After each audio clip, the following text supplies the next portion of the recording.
Sam Esmail's Mr. Robot is one of the greatest shows from the 21st century. Why? I don't quite know where to start with it. Even its inspirations such as Fight Club and Taxi Driver are vastly different from the show itself. Sam Esmail's magnum opus is somehow about hacking, mental illness, grief, trauma, depression, hope, and family, and a lot more at the same time. Now speaking of all of that, I think I know where to start with. The characters.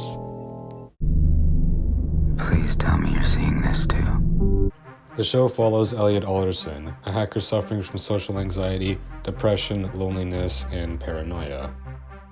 Elliot works for Allsafe, a cybersecurity company owned by E Corp, a conglomerate responsible for the death of his father Edward. In the show, Elliot's goal is to take down E Corp as revenge for the death of his father. He's given an opportunity to do so when he's recruited by F Society, a mysterious hacker group with a leader who only calls himself Mr. Robot.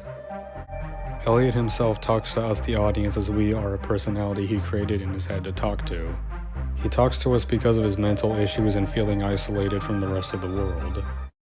It's difficult to talk about Elliot without spoiling a lot about the show. He goes through massive changes as he goes through very dark lows and amazing highs. Yet at his core, he is a good person who has trouble showing it. His main goals from the start are only to help people and do what he perceives as the right thing to do. Something that changes throughout the series.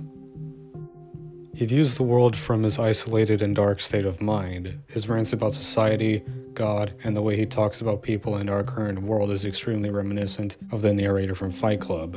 But as the series goes on, this changes as he sees more of what the world is. The last thing I will say about Elliot is that he feels like a real person. The combination of Rami Malek's acting and Sam Esmail's writing manages to make a near-perfect character. And especially relatable, because everyone knows what it's like to feel lonely, or to have heartbreak, or to feel like the world is against you. And while Elliot is obviously an extreme version of this, he still manages to remain watchable without feeling too different to exist. And it especially helps the amount of time that went into research for the show, making Elliot feel all the more realistic. It's an exciting time in the world right now. Exciting time. It's impossible to talk about the character of Mr. Robot without mentioning some mild spoilers, so I'll tell you what you probably would have figured out by episode 4 or 5. Mr. Robot is not real. He's a mere personality inside Elliot's head that is designed after the memories of his father. Mr. Robot is the result of Elliot's trauma. He's everything he remembers his father was. Helpful, caring, someone Elliot can connect with and talk to, at least for a while. Mr. Robot's purpose is unknown for a while. He works at times as an antagonist to Elliot and at others a helper, a watcher, or a protector. Just like Elliot, it's difficult to talk about Mr. Robot since a lot of his characters focus on his dark origin, something not revealed until Mr. Robot's Ozymandias 407 proxy authentication required. Mr. Robot is not as moral as Elliot. When he's helping Elliot, he wants to achieve the same things as him but is willing to kill and hurt people to get it done. Sam Esmail knew that with a character like Tyler Durden you can do so much more than just a cheap twist, and he does about everything you can imagine with Mr. Robot. I am a menace to society! Darlene is one of the main members of F Society. In the beginning she has a very sassy attitude which can be perceived as annoying. But as the show goes on, this changes as she goes through trials and trauma just like Elliot. However, she deals with them in very different ways than Elliot. Darlene, just like Elliot, is a very relatable character. The relationship between her and Elliot is very strange since they argue often yet still care about each other a lot. She's upset with Elliot because he's the one who brought her into the mess that happens after the season 1 finale. All Darlene wants by the end of the show is to live a normal life and experience the things that everyone does, like love, comfort, stability, and happiness. Something often absent from her life since F Society was formed. Overall, great character. Don't mistake my generosity for generosity. A trans woman masquerading as a male, White Rose is the main antagonist of the show and leader of the Dark Army, a Chinese hacker group as mysterious as her. White Rose's motivations and plans remain mostly in mystery until season 4, with season 4 primarily being a showdown between her and Elliot. She has similar motivations to Elliot but a way different goal and way of getting there. She's very difficult to talk about without spoilers, but what I can say is that she's a very understandable villain.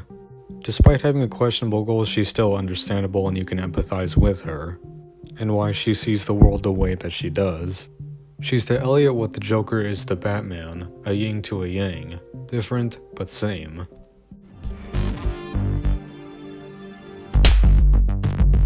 If there was one word to describe Tyrell, it would be wildcard.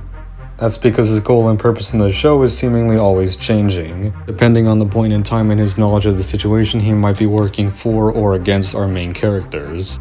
Or he might be off doing his own crazy shit that somehow interferes with our characters. Tyrell is easily the main character who you can't really say much about without spoilers. He's unpredictable yet understandable, and all while being entertaining. Alexa, wake me up at Sorry, I didn't understand the question you were asking. It's because I wasn't asking a question, you dumb bitch. Introduced in Season 2, Dominic DePiero is an FBI agent tasked to find out who is behind the events at the finale of Season 1. She has a very snarky attitude similar to Darlene at first, before showing us that it is little more than a mask to hide her loneliness and depression, similar to Elliot. Later in the series, she begins to suffer from intense paranoia and worries due to her situation, and because of her, we have the disturbing yet somewhat funny villain, Janice. She's not always the most entertaining character, but she is complex and adds to the series. No matter what happens now, everything will be fine. A childhood friend of Elliot, Angela Moss is probably the most boring of the main characters, and doesn't really get too interesting until the Season 2 finale. After that, she plays a much larger role in the story and works as someone who cares about Elliot while still working against him. She suffers from her own trauma just like Elliot, but deals with it in a much more destructive way, and is about as moral as White Rose to get her goals. With all the main characters done, I'd like to talk about the cinematography for a second. It's amazing and I don't even know where to start with it. The most noticeable aspect of it is when characters are framed in small corners of the screen like this, or they're framed like this. And we also get a lot of shots like this. As far as I'm aware, it was never confirmed why the show was shot like this, but I have two main theories. One is to distinguish it from others, and two is to symbolize the loneliness the characters feel or the disconnect between them. Seasons 1 through 3 have a very realistic and kind of gloomy color palette to them, while Season 4 changes things up and becomes more colorful as it takes place around Christmas time. On top of that, Season 4 moves the camera around a lot more with many bird's eye view shots and tracking and moving shots. My personal favorite is the title shot of 411 Exit. Speaking of cinematography, we can't not mention Season 3 Episode 5 Runtime Error, an entire episode made to look like it was in one shot similar to the film 1917, with the last 20 minutes being an intense hellscape with one of the cruelest cliffhangers in TV history. The show is just amazing to look at and is shot much more like a film than it is a television show. The show is shot so artistically and with so much care, it's very rare for the camera to come off a tripod or be shaky at all. So many shots can be made into a wallpaper of some kind, it really makes me think the show's cinematography can be described in one sentence: every frame a painting. The soundtrack and music choices for the show are amazing as well. Mr. Robot's soundtrack is composed by the amazing Matt Quayle. All but one very special episode is composed of electric sounds that range in emotion. From ambience to isolating depression, triumph, action, dread, and downright horror. The electric sounds of the show not only distinguish it from others but make many moments memorable. The show's music choices, however, are even better. Sometimes the use of music is what makes the scene memorable, most notably the one in Season 2 with Take Me Home by Phil Collins. Songs are used in montage, when an episode ends, as songs for opening title cards, or because they fit the scene. And more often than not, the lyrics are a resemblance of what one character feels or their relation to what's going on. Back to the story, there's a lot of stuff to talk about here. I think the first thing that should be mentioned is that Mr. Robot is a show with a lot of twists. I know some are gonna hate that I just mentioned that, but I think it's important that I do, because the twists always range in magnitude and you never know when they're going to show up. You never know when one character might actually be working with our heroes or if they're a spy for the Dark Army.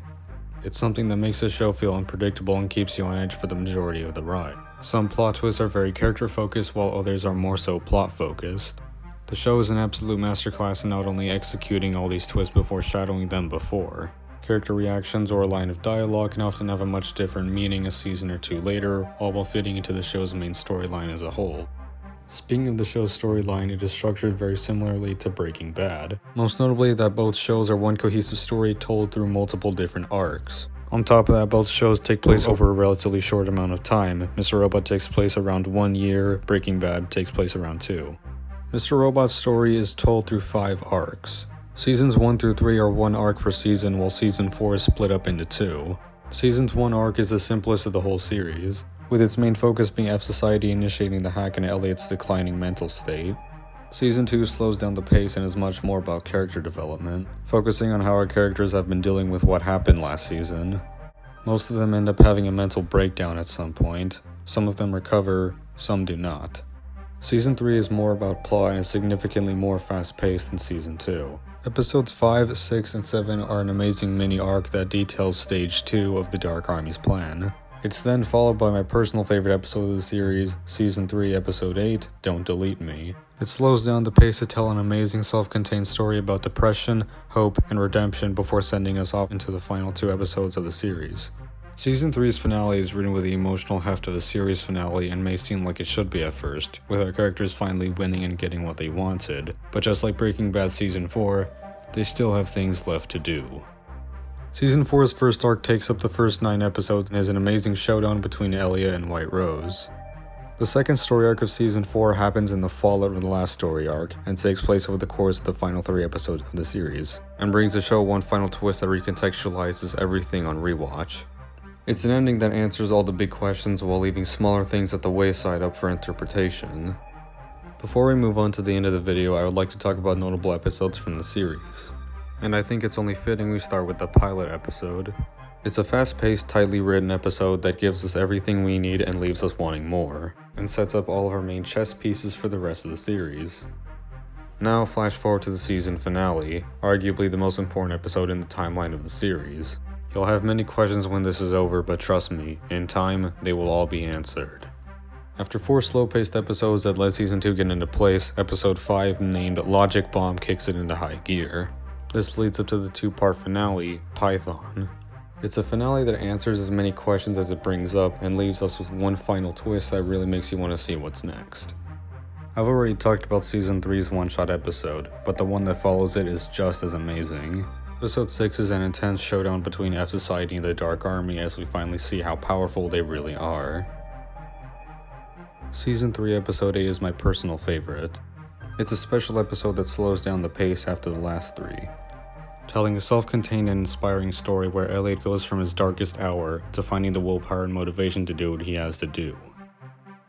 Episode 10 is an amazing finale to an amazing season. Intense and shocking, it's written with emotional heft and gives us our first taste of a finale without significant cliffhangers, and sets up everything we need for Season 4. In 404 Not Found, Tyrell goes for a walk in a winter wonderland. 405 Method Not Allowed is an intense heist episode with only 2 lines of dialogue, one at the beginning, one at the end. Damn near perfect. 407 Proxy Authentication Required is the best episode of television I'm never watching again. While 409 Conflict is the most climactic and happiest episode of the series. Who knew the words account overdrawn on a screen could make someone so happy? 410 Gone is a self-contained story about Darlene and Dom. Some characters say goodbye. In the following episode, Exit, Elliot goes to the Washington Township power plant, and something is very, very wrong. And in the series finale we get the end, and the truth.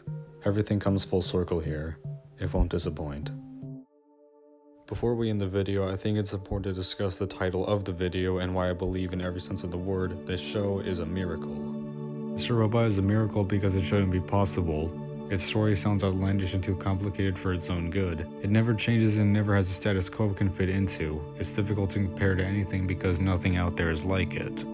It's a miracle because its creator Sam Esmail was a nobody before the show. His best credits were writing some crappy movies and a directorial debut that was critically panned. Its actors were all unknown before this besides Christian Slater, and yet somehow managed to give even Breaking Bad a run for its money. It's a miracle because it manages to be depressing, hopeful, terrifying, and action-packed all at the same time. Nothing is a prime example of amazing storytelling more than making one feel a wide variety of emotions while experiencing it. And Mr. Robot makes you feel everything you can think of. And lastly, it's a miracle because of its ending. It's a miracle because the story was written with the end in mind, something sadly rare in the television climate. If most other media tried something like this, it would be hated by the fans and leave a sour taste in the mouth of everyone who watched it. But it didn't. Mr. Robot's ending not only makes perfect sense, but it's the perfect ending for the show. It's the final hurrah for the show, and something to keep viewers thinking long after they finished it. It's foreshadowed all throughout the series subtly and aggressively, whether you realize it or not. It's because of this ending that the show is meant to be rewatched. You can't fully grasp its true greatness until you've seen it again, after knowing all the later events and twists.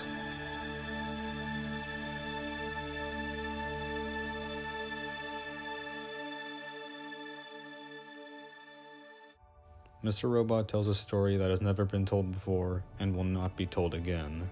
Saying that it's a story about hacking is not only wrong, it's a disservice to it. Because hacking to Mr. Robot is what cooking blue meth is to Breaking Bad. It's a large part in progressing the story, but it's not what the story itself is about. If Breaking Bad is about change and morality, Mr. Robot is about loneliness, healing, and grief. But most of all, it's about doing what's right, and pushing through despite how bad or horrible life may be. It's special. It's a miracle. I've said all that I can say now. It's up to you to decide whether you will watch it, and I hope you do. Goodbye, friend.